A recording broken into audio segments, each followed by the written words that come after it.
안녕하세요. 성공예감 이대호입니다.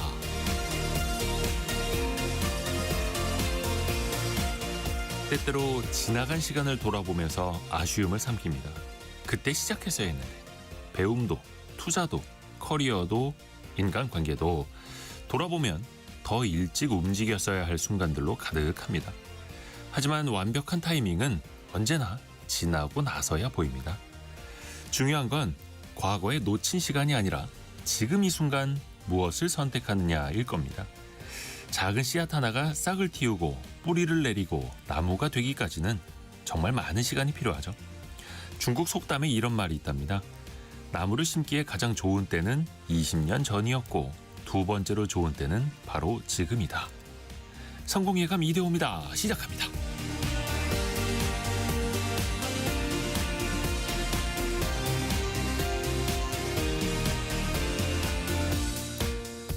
안녕하세요. 이대호입니다. 새로운 또 한 주가 시작됐습니다. 또 힘차게 한 주를 출발해 보실까요? 요즘에 여기저기에서 좀 기침하시는 분들, 콜록콜록 하시는 분들 많습니다. 우리 스튜디오에도 좀 있는 것 같은데 지금. 오늘 경제상식 퀴즈도 그와 비슷한 두자입니다. 정답은 두자. 독감 예방접종 시기가 됐죠. 3가냐 4가냐 그 선택을 두고 많은 분들이 또 고민도 하시던데요. 이 주사는요. 인체의 면역체계를 미리 자극해서 질병에 대한 저항력을 키워주죠. 세계보건기구 WHO 권고에 따라서요. 매년 유행할 그 바이러스를 조합해서 이게 달라진다고 합니다. 근데 올해는요. B형 바이러스 야마가타형이 검출되지 않아서 4가 대신 3가로도 충분하다라고 정부가 판단을 하고 있는데요. 천연두를 막기 위한 실험에서 시작이 됐다는데 병에 걸리기 전에 항원을 미리 주입하는 것. 두 글자 외래어입니다. 그 외래어 두 글자를 맞춰주시면 됩니다. 힌트를 좀 드릴까요? 컴퓨터에도 이거를 설치를 하죠. 바이러스를 방지하기 위해서 이것을 미리 컴퓨터에 깔기도 합니다. 그 두 글자 외래어를 맞춰주시면 됩니다. 짧은 문자 50원, 긴 문자 100원이 드는 샵 9730 또 KBS 콩이 열려 있고요. 저희가 추첨을 통해서도 선물을 보내드리고 있습니다. 또 KBS 콩과 유튜브는 여러분을 위해서 언제든지 열려 있고요. 성공예감 이대호입니다. 자주 검색하시면 성공이 가까워집니다.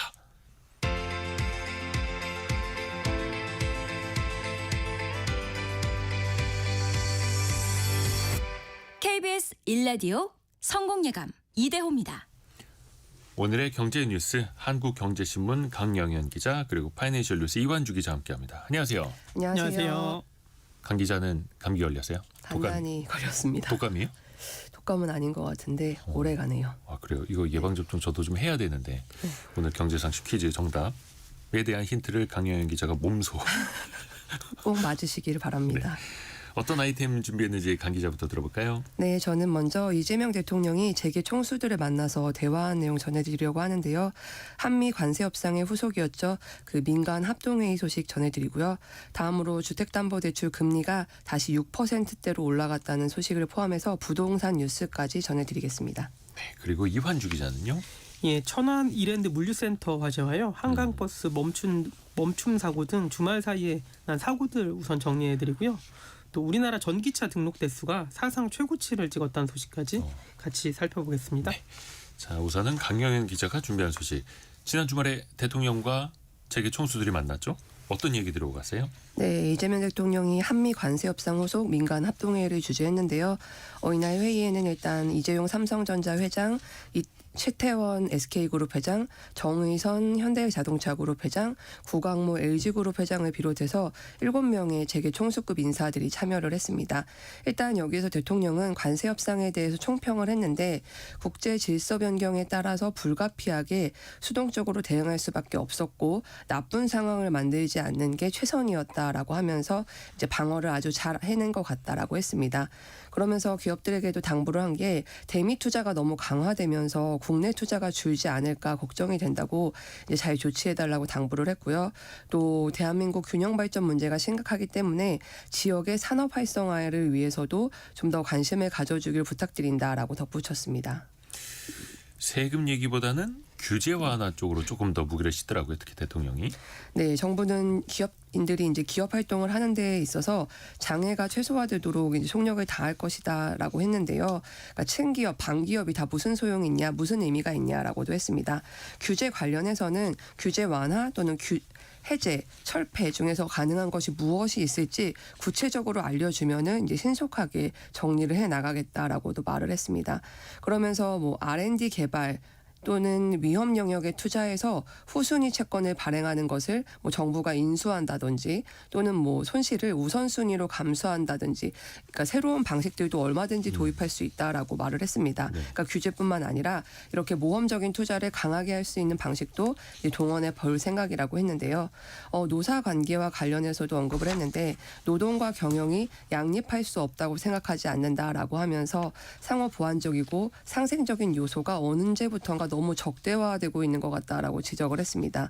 그러면서 기업들에게도 임금착취 소리를 들어가면서 국제 경쟁력을 가질 수 있겠느냐 그런 점은 한번 생각해 볼 필요가 있는 것 같다라고 했는데요. 네. 특히 첨단 기술 산업은 역량의 문제지 인건비나 액수 차원의 문제는 아닌 것 같다. 이 문제에 대해서는 조금 더 관용적이면 어떨까라는 생각이 든다라고 했습니다. 그리고 말씀하셨다시피 세금에 대해서는 조금 보수적이었는데 세금 깎아달라는 얘기는 별로 안 좋아한다라고 하면서 세금을 깎아가면서 사업을 해야 할 정도면은 국제 경쟁력에 문제가 있는 것이다라고 지적을 하기도 했습니다. 또 재계에서는 대규모 투자를 발표하기도 했죠.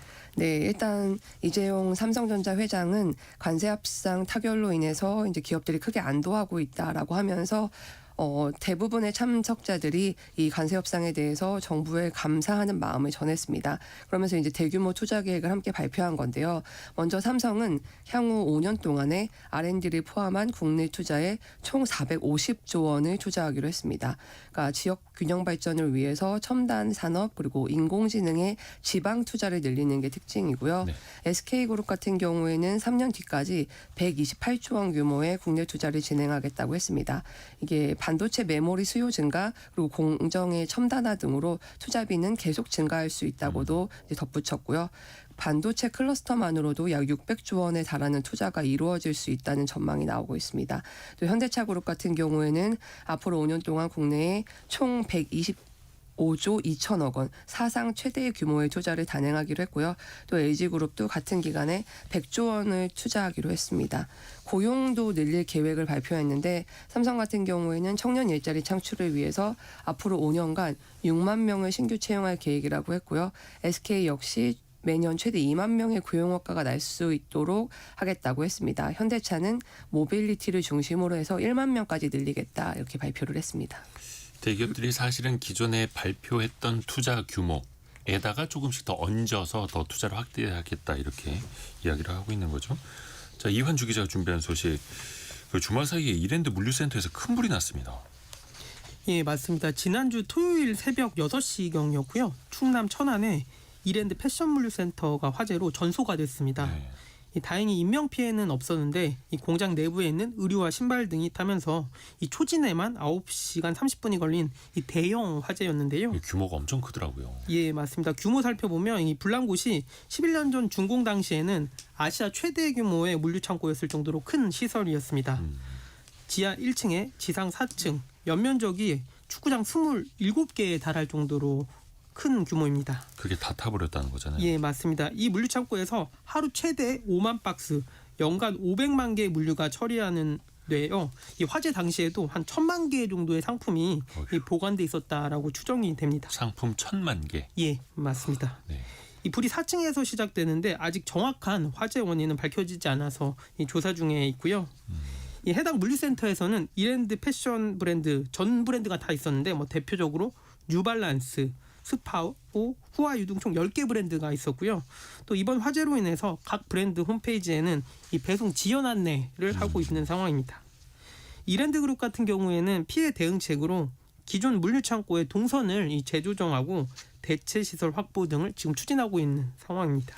근데 그 안에 있던 상품이 1,000만 개 정도라고 이야기를 해줬잖아요. 그게 피해 규모로 이게 산정이 될까요? 얼마나 될까요? 예, 일단 소실된 의류 및 제품 손실이 굉장히 클 것으로 추정이 되는데요. 일단 큰 규모부터 살펴보면 네. 지난해 이랜드 패션 부문 매출이 3조 5천억 원이거든요. 이게 그룹 전체 매출의 50%를 넘어서는 상황이고요. 네. 특히 겨울 같은 경우에는 좀 부피가 크다 보니까 가격도 높고요. 이런 제품이 다 탔으면 이 매출 감소도 불가피할 전망인데요. 이 이랜드 측 같은 경우에는 구체적인 피해 규모를 밝히지는 않았지만 이 물류센터 규모를 생각하면 이 피해 규모만 이 수천억 원에 달할 전망입니다. 예를 들어서 이 1,000만 개 상품이 화재로 소실이 됐다고 가정을 하고요. 네. 가격을 2만 원으로만 계산해도 한 2천억 원에 달하거든요. 어마어마한 규모입니다. 자, 그리고 한강버스 이야기를 좀 들어볼게요. 잊을만 하면 한 번씩 또 사고가 났다는 소식이 들려요. 예, 토요일 저녁이었는데 운항 도중에 한강버스가 항로를 이탈해서 수심이 얕은 강바닥에 멈춰섰습니다. 다행히 승객 80여 명이 1시간 만에 전원 구조가 됐고요. 서울시는 한강버스 사고의 직접적인 원인이 항로 이탈에 따른 저수심 구간의 걸림이었다라고 밝혔는데요. 네. 이 간접적인 원인으로는 이 저수심 구간에 항로 표시등이 있었는데 이 밝기가 충분하지 않아서 기사가 이를 보지 못한 것 같다라고 일단 추정을 했습니다. 이 서울시는 수요일 만조 시점에 맞춰서 이 물이 차오르면요, 현재 그 정체되어 있는 선박을 인양할 예정이고요. 또 한강버스를 인양한 후에도 수심이 얕은 이번 사고 구간인데 뚝섬과 잠실 구간 등은 운항을 하지 않겠다라고 밝힌 상황이고요. 이 김인석 국무총리는 이거에 대해서 사고 원인을 철저히 조사하고 안전 대책을 점검하라고 지시를 했고요. 네. 이 민주당 의원들 같은 경우에는 한강버스 운항을 전면 중단하라고 촉구를 했습니다. 이에 대해서 오세훈 서울시장은 사고로 인해서 불안과 불편을 끼쳐서 송구하다면서도 안전 문제를 정치 공세의 도구로 삼는 행태는 바람직하지 않다라고 밝혔습니다. 한강버스는 뭐 조그마한 일만 생겨도 계속해서 또 언론이 주시하고 있으니까요. 강영현 기자가 준비한 소식 들어볼게요. 주택담보대출 금리가 올랐어요. 네, 지난주 금요일 기준으로 했을 때 KB국민, 신한, 하나우리 4대 은행의 주택담보대출 혼합형 고정금리 그 은행채 5년물 기준인데요. 네. 이게 연 3.93%에서 6.06% 수준으로 올랐습니다. 그러니까 은행이 발행하는 채권의 금리가 네, 그러니까 상단이 지금 6%를 넘은 건데 이렇게 6%대 혼합형 금리가 나온 게 2년 만입니다. 그럼 왜 이렇게 올랐나 궁금하실 텐데 이게 혼합형 금리의 주요 지표가 은행채 5년물 금리인데 이게 2.8%에서 약 3.4%로 뛰었기 때문입니다. 그 주담대 혼합형의 바탕이 되는 네. 은행채 5년물이 그게 2.8에서 오르니까 3.4로 뛰었으니까 대출 금리도 오를 수밖에 없게 된 거죠. 네. 그래서 이제 주택담보대출 변동금리도 이제 상단이 0.263% 포인트나 올랐는데 네. 이거는 또 왜 오르냐면 또 다른 지표 금리인 코픽스가 0.01% 오른 것이 있는데 여기에 플러스로 부동산 가계대출 규제가 강화하면서 이제 은행들이 인상폭을 지표 금리 이상으로 관리한 것으로 추정이 되고 있습니다. 네. 그러니까 그 대출을 좀 줄이기 위해서 조금 더 많은 금리를 올렸다라고 볼 수 있는 건데요. 또 한국은행과 미국의 연방준비제도의 기준금리 인하 등 이제 통화 완화 정책이 계속 이어질지에 대한 의구심이 커지면서 은행채 등의 시장금리가 높아졌기 때문인데 일단 집값 환율 불안까지 겹쳐서 실제로 이번 달에 하느니 기준금리를 인하할지가 불투명해졌습니다. 또 여기에 또 시장금리와 동반한 대출금리 오름세 또 가계대출 한도 축소 현상이 적어도 연말까지는 이어질 전망이고요. 그래서 총 부채 원리금 비율 규제에 따르면 이 DSR 규제에 따르면은 산출식에서 사용되는 금리 수준이 높을수록 원리금 상환 추정액이 커지고 그렇기 때문에 이제 대출 가능 금액은 줄어들거든요. 그래서 추가로 대출을 받으시려는 분들은 금리가 오르는 것뿐만 아니라 금액이 작아지는 것도 염두에 두셔야 할 것 같습니다. 그 한 달 전 국고채 3년물이 한 2.55 정도 됐거든요. 근데 최근에는 2.94 거의 3%를 눈앞에 두고 있고 이제 국채 금리도 이렇게 많이 오르다 보니까 전반적인 시중 금리 다 같이 올라가고 있는 거고 경기는 안 좋은데 대출 받으신 분들은 더 힘들어질 수 있는 거고 또 집값은 그런 가만히 있느냐 특히 뭐 수도권 집값은 계속 오르고 있잖아요. 내 집 마련길이 더 험난해지고 있다고요. 네, 국토교통부에 따르면은 지난해 서울 자가가구의 연소득 대비 주택 가격 배수라는 게 있는데 이게 13.9배로 집계를 했습니다. 이게 무슨 뜻이냐면 월급을 전부 모을 경우에 내 집을 마련하는데 얼마나 시간이 걸리나라는 거거든요.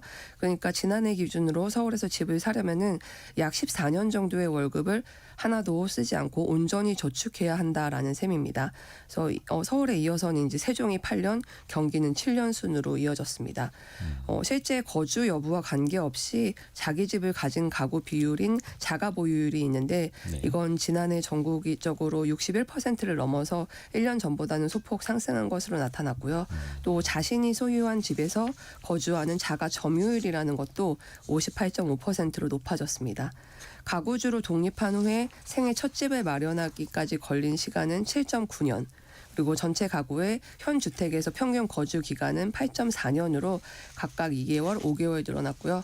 또 여전히 주택 보유 의식 조사에서는 집을 보유해야 한다는 응답이 87%로 높았습니다. 물론 이게 작년보다는 조금 떨어진 건데 그래도 여전히 많은 분들이 집은 보유해야 된다라고 생각하는 걸로 나타났습니다. 자가 보유율이 61%로 올라갔고 자신이 소유한 집에서 거주하는 자가 점유율도 58.5%로 올라갔고 그러니까 어떻게 보면 실거주, 실수요 네. 중심으로 좀 시장이 재편되고 있다는 뜻이죠. 이 통계가 그러니까 숨만 쉬고 월급을 모았을 때 서울 집 사는데 14년 걸린다라는 거잖아요. 네. 맹점이 두 가지가 있는데 숨만 쉬고 월급 100% 모으기가 어렵고 그렇죠. 그리고 24년 동안에 내 월급 인상률보다 이 서울 집값 인상률이 더 높아버리면 이 14년이 15년도 되고 20년도 될 수 있다는 게 이 통계 맹점입니다. 항상 그래왔죠. 소득 증가율보다는 자산 가치의 상승률이 더 높았고 또 청약 경쟁률도 보면 서울과 서울 아닌 지역의 양극화 더 커지고 있다면서요. 네, 부동산 리서치 업체 리얼투데이가 그 한국 부동산원의 청약홈 데이터를 분석한 결과인데요.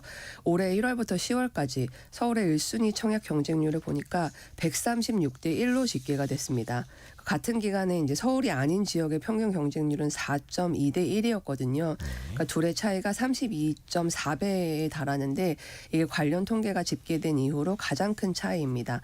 그럼 왜 이렇게 차이가 커지고 있나 보면은 일단 지역은 건설 경기 악화로 인해서 청약 시장이 침체가 된 반면에 서울은 수요에 비해서 공급이 적기 때문으로 분석이 되고 있습니다.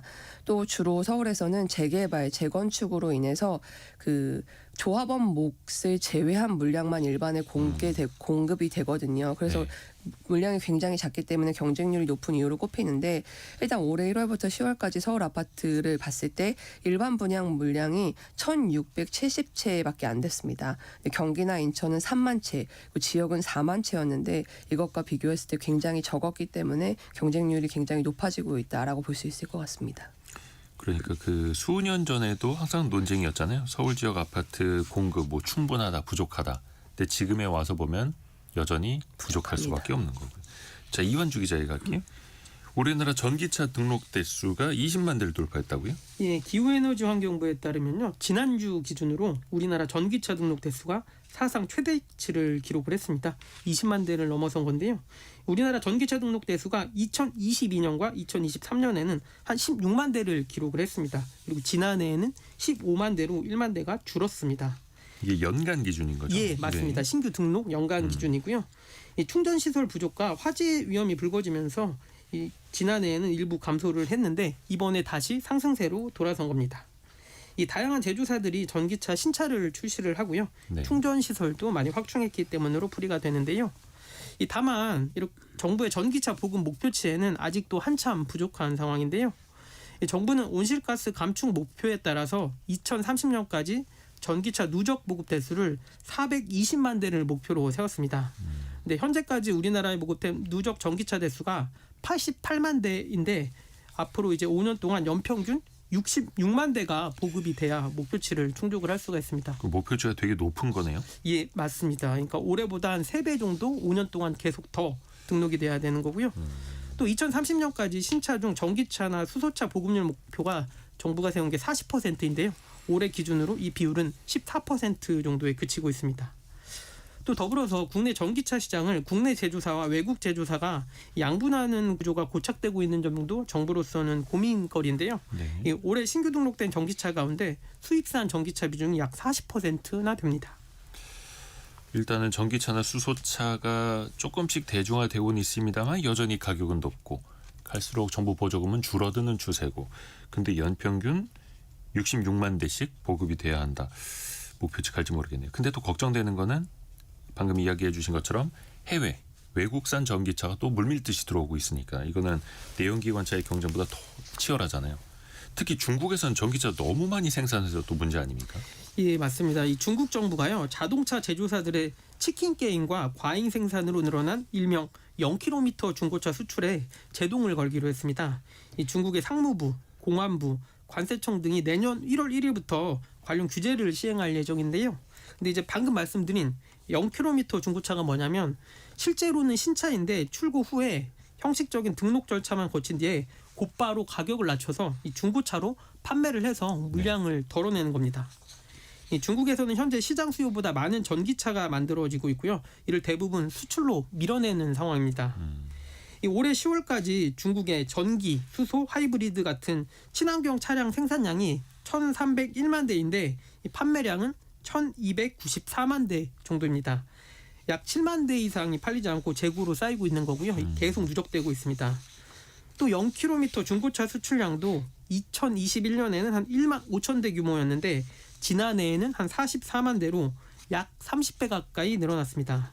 근데 이게 공식 통계가 없다 보니까요. 네. 중국 현지 언론이 추산한 수치고요. 이것보다 더 많을 수도 있습니다. 이 현지에서는 중국 자동차 기업이 생존 압력에 직면했고 이 생산량이 높아야 시장 지위를 보장할 수 있기 때문에 이 과잉 생산을 할 수밖에 없는 구조라면서 중국 전기차 시장이 구조적으로 이 치킨 게임을 하고 있다라고 분석을 했습니다. 그렇게 또 치킨 게임이 저물어 가면은 구조 조정이 되고 또 살아남은 기업들이 또 시장을 또 과점할 수 있겠죠. 그 과정에서 또 상당량의 자동차가 우리나라를 비롯해서 해외에 또 값싸게 막 밀려 들어올 테고요. 파이낸셜 뉴스 이환주 기자, 한국경제신문 강영현 기자였습니다. 고맙습니다. 감사합니다. 감사합니다.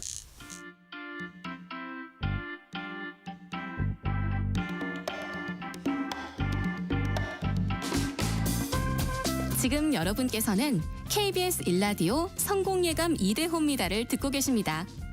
프로그램에 참여하신 청취자 여러분께는 추첨을 통해 아름다운 식탁 창조 주비푸드에서 뿌리 담은 리얼 생와사비를, 쉽고 빠른 판촉물 제작 시너지 기프트에서 고속 충전 마우스패드를, 그리고 성공예감에서 준비한 커피 쿠폰을 보내드립니다. 당첨자는 성공예감 2대호입니다 홈페이지에서 확인하세요.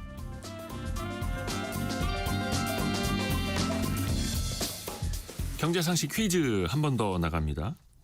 질병을 예방하기 위해서 몸에 투여하는 그 면역력을 높이는 예방용 주사제를 두 글자로 이렇게 부르죠. 외래어인데요. 뭐 코로나 때도 그랬고 파상풍을 비롯해서 각종 감염병을 막는 데 쓰입니다. 특히 올겨울에는 독감 예방용으로 정부가 4가가 아닌 3가 제품을 권장하고 있는데요. 효과는 기존과 비슷하다라는 것도 계속해서 안내를 해드리고 있고요.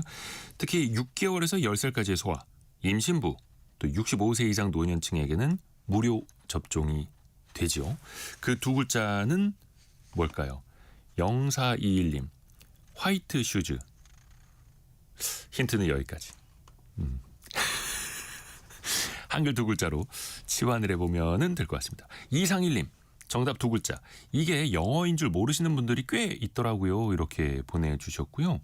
4712님, 어르신들은 왁진이라고들 하셨었죠. 라고.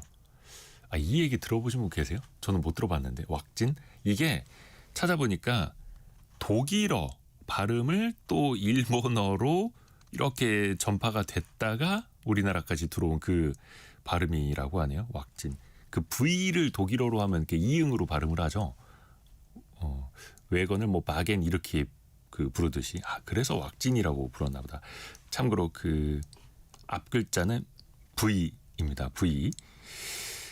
최명희 님도 저희 가족도 독감 예방주사 다 맞았습니다. 이렇게 보내주셨고, 정혜린 님, 제가 대학원 전공으로 이걸 전공했는데 반갑네요.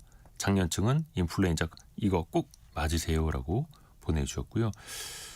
남유림 님, 지난주에 감기 때문에 병원에 갔는데 환자가 너무 많아서 시간이 엄청 걸렸어요. 이렇게도 알려주셨네요.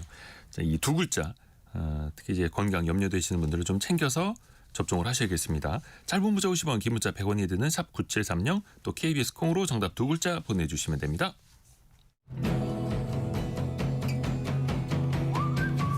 오늘의 움직임에 주목하고 세상의 흐름을 놓치지 않습니다. 여러분의 내일을 응원하며 성공의 열쇠를 함께 찾아갑니다. 성공예감 이대호입니다. 이맘때 되면 여기저기에서 연말 세일 막 들어가죠. 우리나라는 코리아 세일 페스타, 미국에는 블랙 프라이데이, 중국에서는 광군제 여러 가지 이름으로도 부르는데요. 50% 할인, 최대 70% 할인. 진짜 그거 맞는 걸까요? 사실은 속는 경우가 많죠. 슬기로운 법률 생활 시간에 세일을 가장한 속임수들 사례별로 한번 따져보시죠. 법무법인 길도 윤예린 변호사 함께합니다. 안녕하세요. 안녕하세요. 윤예린 변호사입니다. 변호사님도 연말에 어떻게 소비 좀 하세요? 조금 이번에 뭐 가전제품 소소한 거 한두 개씩 샀습니다. 근데 사놓고서 내가 이른바 호갱이 됐구나 네. 느끼신 적도 있으세요? 아직까지 사기를 당한 적은 없는 것 같은데 네. 할인 광고 문구에 혹해서 샀다가 나중에 막상 그렇게 싼 게 아니라는 걸 뒤늦게 알고 좀 황당했던 경우는 있습니다. 그래서 일단 물건 산 뒤에는 다시는 그 제품의 가격을 검색해보지 않고 마음의 평화를 추구하는 편입니다. 검색해보면 더 싼 거 나올까 봐. 네. 그런 경우 있죠. 그러니까 A라는 쇼핑몰에서 무슨 요즘에 뭐 특가 할인 막 이런 거에서 딱 떠서 들어가 봤는데 가격 검색해보면 딴 데에서 더 싸게 팔기도 하고. 맞습니다. 아파요. 그런 게 지나고 나서 보면. 근데 요즘에 보면 SNS, 인터넷으로 진짜 광고들 정말 많이 뛰거든요. 근데 그중에 이게 또 사기가 숨어 있을 수 있다고. 네네. 이게 단순히 행정 제재나 뭐 민사상의 영역이 아닌 형사적인 범죄까지 연결되는 문제인데요. 인기 좋은 뭐 의류 브랜드나 전자제품의 공식 쇼핑몰을 모방해서 쇼핑몰 홈페이지를 아주 그럴듯하게 만들어서 고객들의 정보를 빼내거나 결제를 유도하는 방식이 좀 성행합니다. 특히 요즘과 같이 온라인 쇼핑이 증가하는 시즌에 기승을 좀 부립니다. 피해자는 뭐 인스타그램, 유튜브 광고를 통해서 사기성 쇼핑몰에 유인돼서 접속하게 됩니다. 상품을 구매하려고 입력한 개인정보나 신용카드 데이터 등 소비자의 각종 민감 정보를 여기에 입력하면은 이 사이트에서 이거를 빼내게 되는 것이죠. 다크웹에서는 해커들이 웹사이트 준비부터 운영 방법에 대한 교육 자료까지 제공하는 패키지 상품을 판매할 정도니 혹시라도 이러한 피해 당하지 않게 주의하셔야 됩니다. 특히 이제 해외 직구로 물건 구매하시려고 하시다가 네. 이런 사기 쇼핑몰에 결제까지 하시는 분들도 많습니다. 뭐 피해 사실을 인지하게 되면은 실제 뭐 판매 업체나 뭐 카드사, 사이버 수사대에 신고를 해도 현행법상의 이제 피해 금액 구제를 할 수 있는 뭐 뚜렷한 해결책이 없는 게 좀 문제입니다. 그래서 소비자분들께서는 과도한 할인율은 일단 의심하셔 보시고 그리고 공식 홈페이지를 검색해서 URL 주소가 동일한지를 꼭 검토해 보시고 개인 정보도 입력하시고 결제 진행하시기를 바랍니다. 허위 사이트일 수도 있으니까 믿을 네. 만한 곳에서 구매를 하셔야겠죠. 그리고 또 보면 품절된 상품 딱 네네. 보면 이거 되게 인기 많은가 보다 하는데 내가 구매한 다음에 상품 없음 처리가 되는 경우 있거든요. 그래서 네네. 단지 환불당하고 네.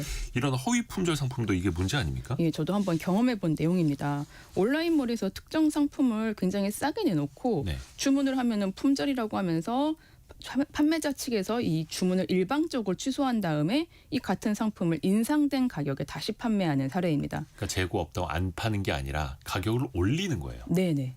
요즘 같은 블랙 프라이데이나 연말 할인 행사 시즌마다 뭐 이런 행태가 좀 반복되면서 이런 민원이 좀 급증한다고 합니다. 그럼 이런 법적으로 제재할 수 있느냐라고 하면은 결론부터 말씀드리면 좀 쉽지 않습니다. 전자상거래법 에서는 네. 허위 과장 광고나 기만적 거래를 금지하고 있습니다. 근데 판매자가 재고 확보 실패나 공급사 문제 등을 내세우면 고의적인 허위 품절임을 입증하기가 쉽지가 않습니다. 네. 또 실제로 소비자가 금전적 손실을 또 입었냐라고 하면 이것도 좀 의문이기 때문에 피해 구제도 사실상 어려운 상황입니다. 전자상거래법에 따르면 통신 판매업자는 재화를 공급하기 곤란하다는 사실을 알게 된 즉시 그 사유를 소비자에게 알려야 되고 선지급식 거래의 경우에는 3일 내에 환급해야 됩니다. 그런데 재고 부족이라는 사유 자체가 진위 여부를 확인하기 어려워서 이 소비자의 피해가 반복되고 있는 것입니다. 그렇죠. 그 판매자 입장에서 보면 네. 어제까지는 분명히 재고가 떨어졌었는데 오늘 다른 업체 통해서 구해온 거예요. 뭐 이럴 수도 있고. 맞습니다. 이게 온라인몰에서는 이 문제를 좀 인식하고 이런 의도적으로 가격을 조정하는 사례가 빈번하게 발생할 경우에는 뭐 페널티를 준다든 조치를 하고는 있는데 사실 해결에는 한계가 있고 계속 반복되고 있는 사례입니다. 또 온라인 그 쇼핑몰들이 액티브 프라이스라고 해서 실시간으로 가격 변동하는 거를 또 먼저 막 밀고 나가고 있잖아요. 근데 이게 소비자 입장에서 보면은 최저가 검색하느라고 몇십 분을 들여서 내가 애썼는데 맞습니다. 와 이거 진짜 결제 취소당했을 때 네. 정말 기분 나쁩니다. 네, 맞습니다. 자 그리고 또 하나 할인율 이거 왜 앵커링 효과라는 거 있지 않습니까? 원래 가격은 얼마인데 50% 할인 그러면은 원래 정가가 50%더 그러니까 2배였던 게 맞는지 이것도 사실 기만당하는 느낌이 좀 들거든요. 네네. 이 온라인 쇼핑몰에서는 뭐 타임세일이라고 하면 우리 또 빨리 클릭해서 구매해야 될 것 같고 또 50% 할인 이러면 이 혜택 끝나기 전에 빨리 구매해야 되겠다 이런 생각하시잖아요. 그런데 알고 보니까 사전에 가격을 높인 후에 세일을 하는 경우도 있고 아니면 상시 할인하는 상품인데 광고 문구만 타임세일이라고 하는 경우도 있습니다. 이런 것들은 모두 법에 저촉하는 행위로 판단할 수 있습니다. 사전에 가격을 높인 후에 세일을 했다라면은 부당한 소비자 유인으로 볼 수 있고 상시 할인하는 제품을 판매하면서 촉특가 타임세일 같은 문구는 거짓 과장 광고이기 때문에 제재 대상입니다. 그래서 공정거래위원회의 광고 관련 고시에 따르면 이 가격이나 폭이나 인하율을 과장하기 위해서 특별한 사유 없이 20일 이상 실제 거래한 적 없는 가격이나 이미 가격이 떨어져 있는데도 인하전 가격을 종전 거래 가격으로 표시 광고하는 행위를 금지하고 있습니다. 그리고 이제 소비자 오인 방지와 광고의 투명성 강화를 위해서 중요한 표시 광고 사항에 대한 고시를 개정해서 내년 1월부터 시행할 예정입니다. 아, 이거 내년 1월부터 바뀌는 거예요? 네네. 그래서 할인 기준일을 숨기는 행위처럼 소비자가 불리한 정보를 알아내기 어렵게 하는 방식은 앞으로는 완전히 불가하게 됩니다. 그럼 내년부터는 판매자가 판매할 때 그 지금 50% 세일이면은 그 50% 세일한 그 기준일이 언제인지 적어야 되는 거예요? 네. 오. 실제로 그렇게 또 표기가 되는지 내년부터 잘 봐야겠네요. 자 그리고 배송 지연 요 문제로 또 항의하시는 분들 참 많지 않습니까? 네네. 너무 늦게 온다. 그러면 환불하거나 취소할 수 있습니까? 전자상거래로 구입한 제품에 대해서는 7일 이내 청약 철회를 요청할 수 있습니다. 7일 이내. 네. 소비자는 청약 철회 등을 한 경우에는 이미 받은 물건은 반환을 하고 이 판매업자는 반환받은 날로부터 3영업일 이내에 대금을 환급해야 합니다. 통신 판매업자가 환급을 지연할 경우에는 지연배상금을 지급해야 되고 소비자는 결제업자에게 저희가 보낸 그런 배송비와 상계 요청을 할 수 있습니다. 또 단순 변심에 대한 부분 청약 철회는 이 반환 비용을 소비자가 부담하는데 하자 등으로 인한 청약 철회의 경우에는 통신 판매업자가 그 배송료를 부담합니다. 그리고 뭐 운송비 외에 뭐 창고 보관료다, 포장비다, 보관비다, 뭐 취소 수수료다 이런 것들은 소비자에게 요구할 수가 없습니다. 근데 그런 경우 있어요. 이거는 저희가 특별히 할인하는 제품이기 때문에 교환 환불 안 돼요라고 하는 경우. 네네. 실제로 교환 환불 안 됩니까? 소비자에게 불리한 규정이 포함된 구매 계약은 효력이 없습니다. 전자상거래법에 규정되어 있는 내용입니다. 따라서 판매자가 일방적으로 환불 불가를 고지하는 것은 효력이 없습니다.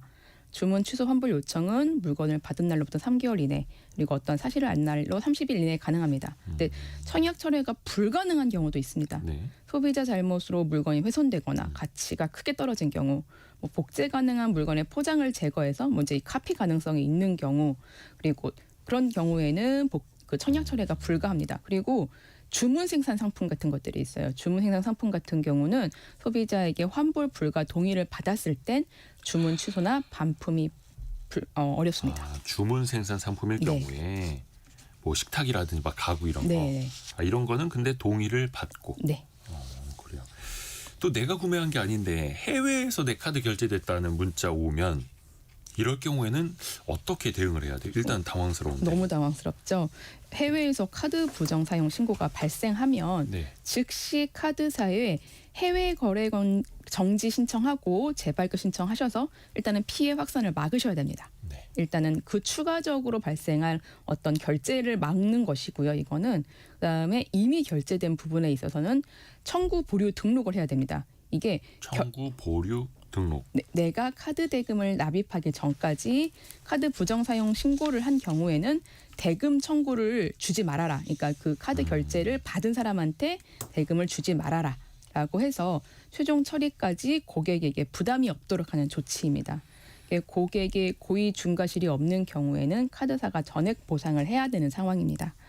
그리고 뭐 카드 해외여행 시에는 카드 결제 과정을 끝까지 지켜보면서 본인이 예, 예. 직접 확인해야 됩니다. 다양한 수법으로 카드가 복제되거나 정보가 유출될 수 있는 만큼 소비자는 카드를 타인에게 맡기지 말고 카드 결제는 반드시 본인 눈앞에서 이루어질 수 있도록 해야 됩니다. 뭐 ATM 기기도 좀 사용하는 것이 주의가 필요합니다. 그리고 결제 알림 서비스를 신청해서 그렇죠. 카드 승인 내역 바로 받아볼 수 있게 해야 됩니다. 그리고 출국 전에 카드사 앱을 미리 다운받거나 카드 분실 신고 전화번호를 메모해두면 좀 빠른 대응하실 수 있으니까 이러한 부분들 좀 미리 챙겨 가시면 좋겠습니다. 그렇죠. 왜 그 카드 사용 알림 문자 메시지 요건 좀 유료인데 네네. 메신저 같은 걸로 보내주는 것도 무료인 경우도 있으니까 꼭 신청을 해두셔야겠죠. 그리고 해외 온라인 쇼핑몰 플랫폼에서 샀는데 이른바 짝퉁 가품이었다. 이거는 참 보상받기가 되게 복잡할 것 같거든요. 네. 어떻습니까? 어떻게 해야 돼요? 네네. 온라인에서는 판매자가 정품 이미지를 무단 사용하는 경우에 사실 소비자가 이 위조 여부를 네. 판별하기는 좀 어렵습니다. 근데 뭐 정상가 대비해 현저히 낮은 가격으로 판매되는 제품은 위조 가능성이 높다고 보시고 구매 시에 일단 신중하셔야 될 겁니다. 그리고 근데 본인도 위조품인 줄 모르고 해외 직구로 산 물품이 있다. 그러면 이게 통관 단계에서 위조품으로 판명되면은 전량 폐기되고 소비자는 아예 보상받기가 어렵습니다.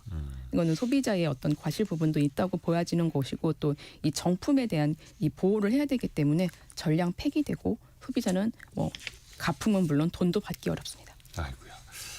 그리고 또 왜 구매 대행 업체들 있지 않습니까? 해외 직구하기엔 조금 복잡하니까 네네. 간편하게 그리고 자기네가 대량으로 구매를 하게 되면 더 싸다 막 이렇게 네네. 홍보하는 경우도 있는데 일부지만 이것도 조심할 경우가 있다고요? 네네. 뭐 직구 낯서셔서 뭐 구매 대행 업체 이용하시는 분들 사실 구매 대행 사기 피해가 요즘 증가하는 추세이기 때문에 좀 주의하셔야 될 것 같습니다.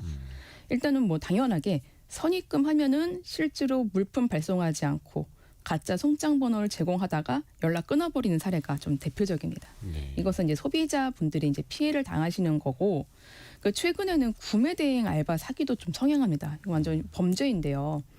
이 구매 대행 알바생을 모집합니다. 네. 그래서 10만 원짜리 상품을 구매 대행해주면 거기에 10%를 더해서 11만 원을 주겠다라고 한 후에 이제 10만 원을 결제할 수 있는 사이트를 만들어서 실제로 그렇게 거래를 성사시키고 11만 원을 줍니다. 근데 계속해서 그 뒤로 이 일을 하라고 하면서 텔레그램을 접속하도록 하고 가짜 쇼핑몰에 가입시키고 거기서 이제 100만 원짜리 상품 10개를 결제하면은 나중에 10%더 얹어서 주겠다라고 합니다. 그럼 피해자 같은 경우는 구매 대행으로 100만 원을 더 벌 수 있을 거라 생각해서 100만 원을 10번 결제합니다. 아이고. 근데 그 뒤에 이 돈을 달라고 하면 돈 안 주고 연락 끊어버리는 식입니다. 이게 피싱 수법의 하나인데 절대 유인당하시면 안 되겠습니다. 요즘같이 그 쇼핑 증가하는 시즌에는 이런 범죄에 좀 더 당하시기 쉬우니까요. 그렇죠. 네, 꼭 유의하시길 바랍니다. 또 하나가 요게 이제 쇼핑 관련된 이야기는 아닙니다만 가끔 쇼핑몰에 백화점에 폭발물 설치했다라는 장난 혹은 협박 전화 네네. 이것 때문에 또 난리가 나는 경우 있지 않습니까? 네, 이거 제대로 처벌할 방법이 있을까요? 과거에는 이게 좀 약간 장난으로 치부해버리는 경향이 있었는데 요즘에 워낙 이런 범죄들 많으니까요. 네. 올해 3월부터는 형법이 개정돼서 공중협박죄가 신설되었습니다. 예. 공중협박죄는 불특정 또는 다수의 생명이나 신체에 위해를 가할 것을 내용으로 공중을 협박하는 행위를 처벌하는 형법 조항입니다. 5년 이하의 징역이나 2천만 원 이하의 벌금 받을 수 있고요. 상습범은 가중처벌되고 미수범도 당연히 처벌됩니다. 백화점 특성상 또 고객의 안전이 최우선이기 때문에 테러 진위를 떠나서 업장까지 폐쇄하면 손해가 큰 만큼 좀 강력한 처벌이 필요할 것 같습니다. 근데 이게 형사상 처벌뿐만 아니라 손해배상도 엄청나게 불어할 수 있잖아요. 네, 손해배상액은 인과관계를 따져서 해당 사건이 발생한 비용들을 계산하는 방식으로 처리가 될 것입니다. 최근 경찰이 신세계 백화점을 협박한 20대에게 2천만 원대의 손해배상을 청구한 적이 있습니다.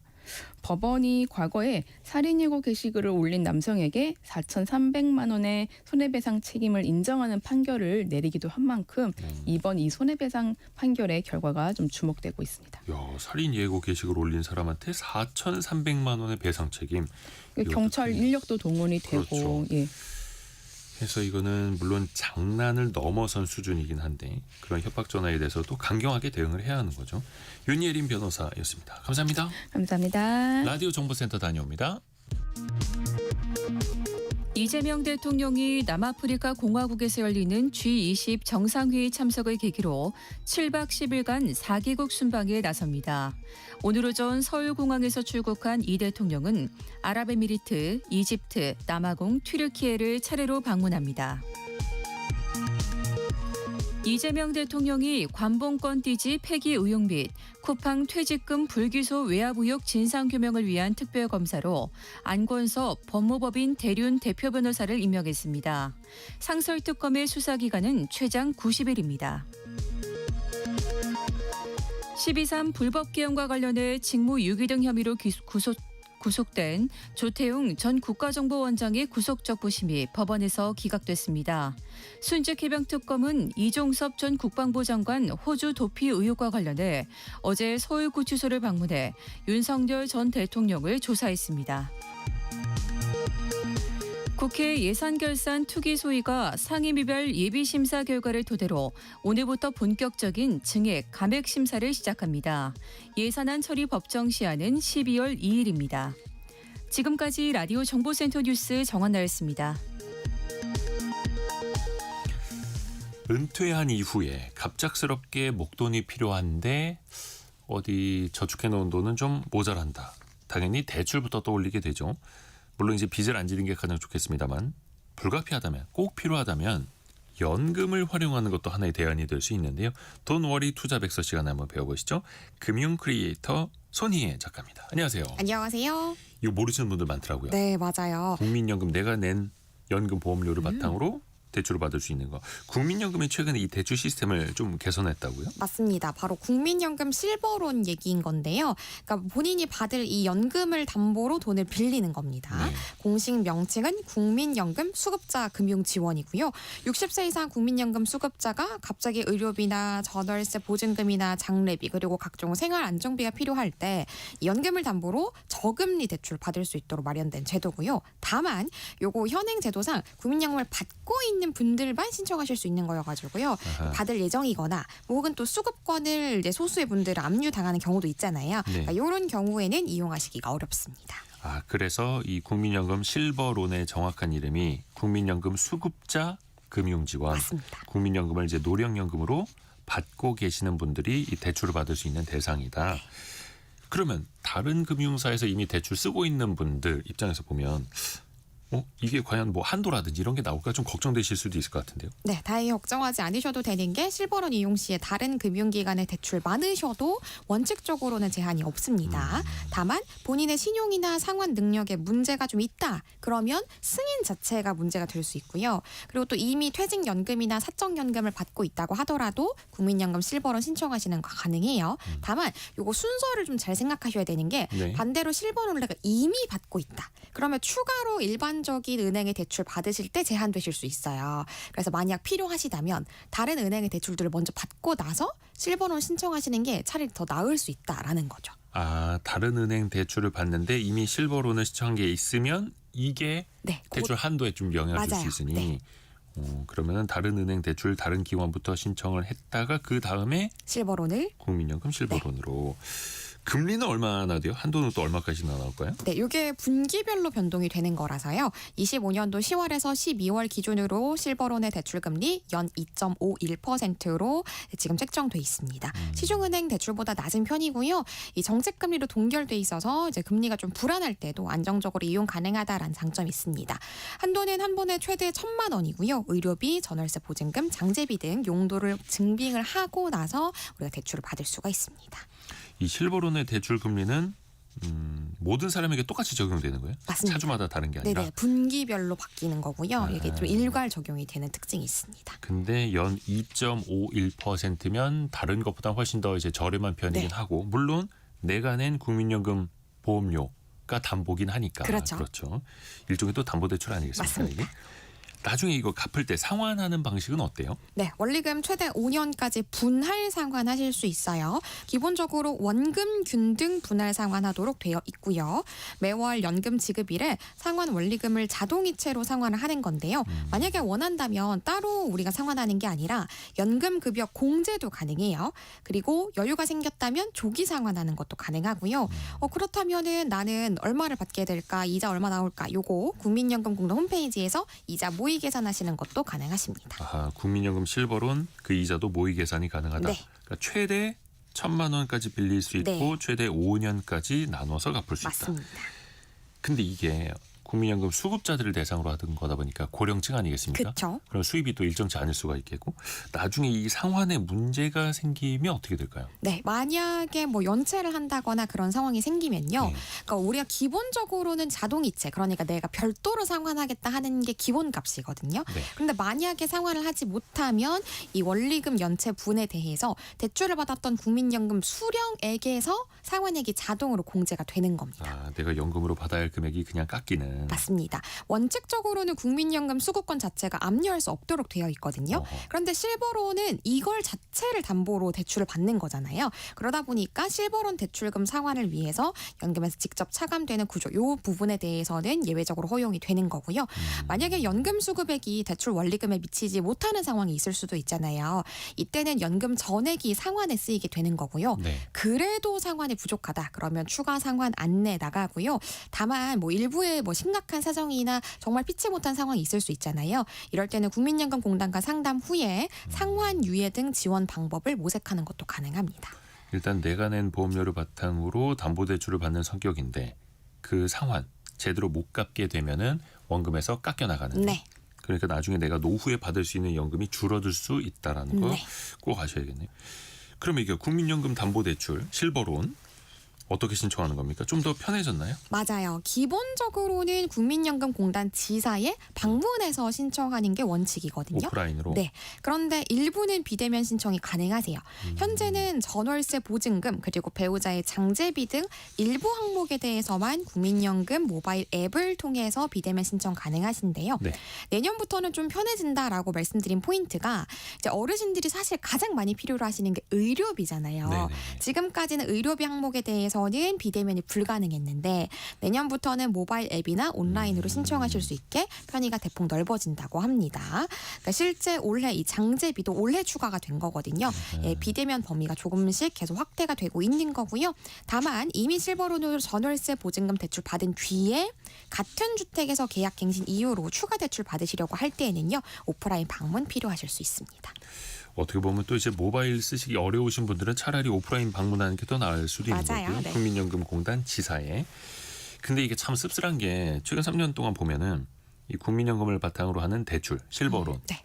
예산이 너무 빨리 소진된다 네. 하더라고요. 그러니까 급전 필요하신 고령층이 또 많다라는 뜻이잖아요. 맞습니다. 그러니까 이게 올해도 역시나 이 똑같은 현상 반복이 됐는데요. 예.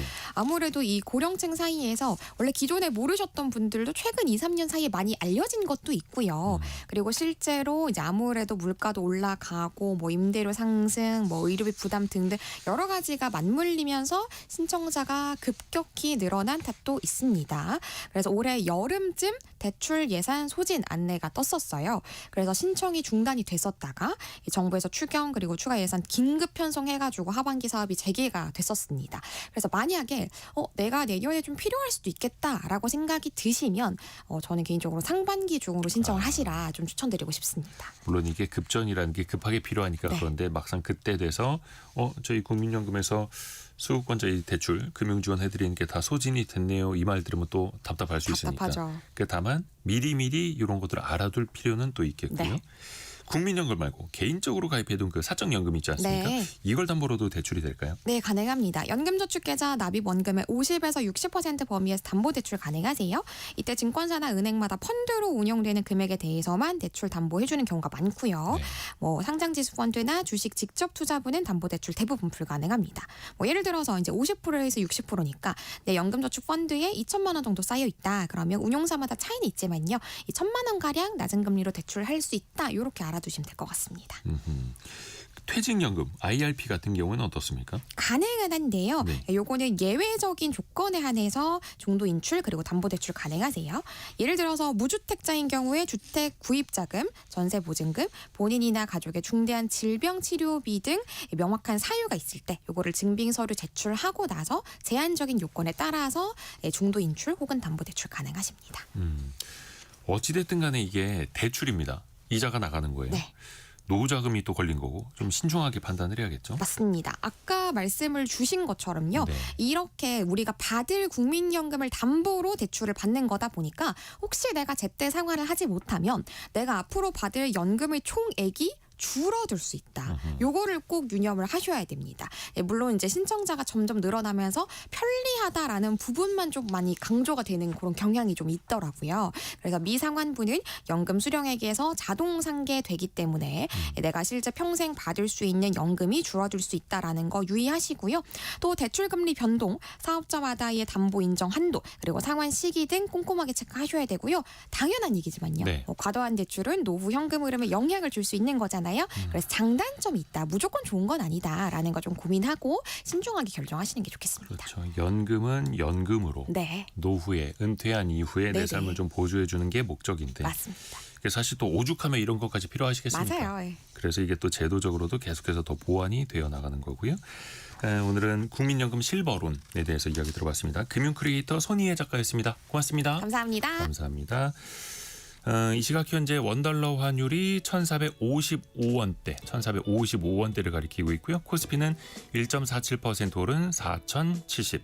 코스닥은 지난주 금요일이랑 거의 변함이 없습니다. 최근에 증시 변동성이 많이 커졌죠. 이럴 때 2부에서 개미스쿨 같이 한번 들어보셔야죠. 홍춘욱 대표와 함께 특히 이번 주에는 엔비디아 실적 발표도 있거든요. 주요 증시 일정들도 같이 한번 체크해 보시죠. 잠시 뉴스 들으시고요. 10시 5분에 금방 다시 뵙겠습니다.